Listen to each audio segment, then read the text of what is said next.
Shawn asked if we wanted to take part in building a two-spirit canoe, and I think it was like a yes from everyone right away, and just like a really extreme honor.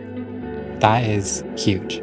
Shawn's helping us make a canoe, and it's making us all feel really safe and good. And brought us to a place where we can harvest our own food. Root digging amidst also making this canoe was important because one thing that Shawn talked about earlier in the week was the ways in which canoes were used on a daily basis and how that shaped our ways of life and the way we viewed life as Salish people or people of the interior. So to get to have those life ways solidified this week is such a treat.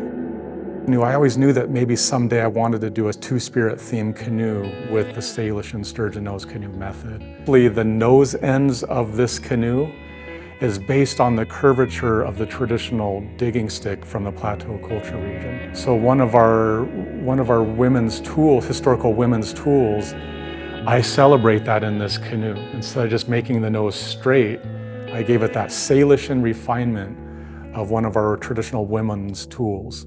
It has been wonderful to have a way to apply the language to activity that we're doing together, and to be able to share the language with Dr. Shawn has felt really good, to be able to give something back to him because he's sharing so much experience and knowledge with us.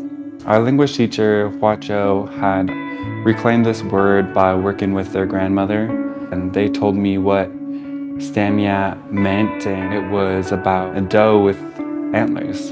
And then it also can mean like a buck that has no antlers. We put Stamia on part of the canoe, squash blew up, burned it in, and I feel like that really represents like us being here. Like it's ingrained now.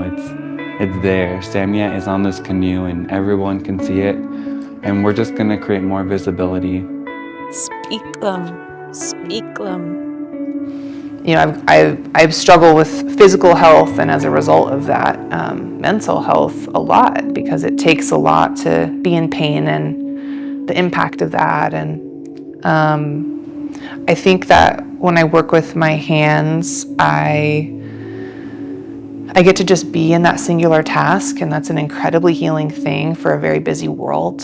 I don't think we often get time to just slow down. We have to carve out those moments. And so ritual and routine and the idea of gift giving, also like with beadwork and with woodworking, and even time, like something that Dr. Shawn is doing is gifting his time. I think it all becomes something that's very real. I think we can feel bad but not know how to get out of it. And something as tactile as learning to bead or showing up for a workshop and willing to just be the slightest bit uncomfortable, learning something new.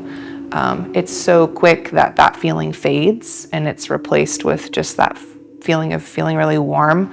And then you end up being a knowledge keeper of that. And then now I'm teaching beading to people who are then applying those skills to the canoe. So it's just hard to have a bad day when you're in that circle of knowledge keeping. 2 years ago, I made my first birch bark basket. And with that birch bark basket, I decided to dye some of the roots on that basket that bitterroot pink flower color.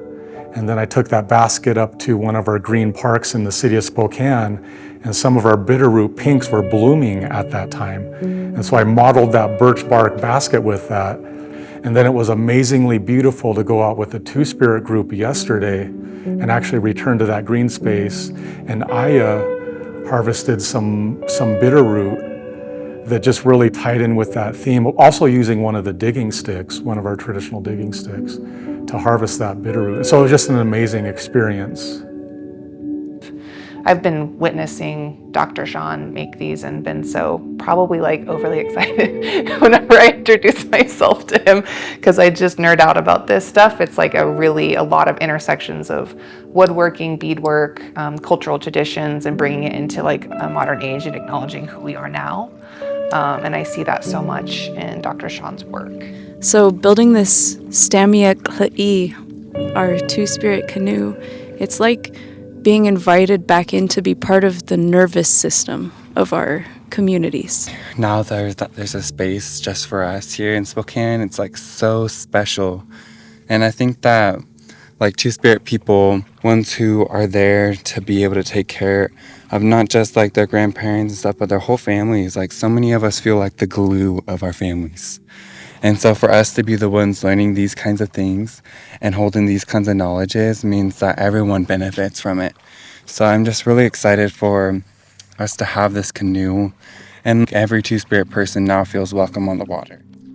When I get to learn these cultural pieces of knowledge, it fills that space and it makes me feel so much more whole and so much more well. Like on top of wellness, it's like that's where we don't get to just be okay anymore as Native people, as Salish people, to all the peoples that we belong to. We don't just get to be well, we get to be rich and like abundant, and that's exciting.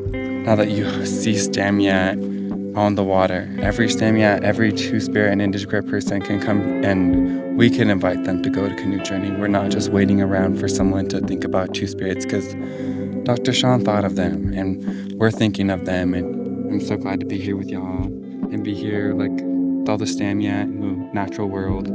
We belong, we so belong, and after finding out what Stamyat meant, I definitely felt like I belonged and that nobody could argue my existence because it's like a part of the natural world. I just love y'all, and I love Two-Spirit, and I love Two-Spirit love. Love y'all. What a special thing we're doing.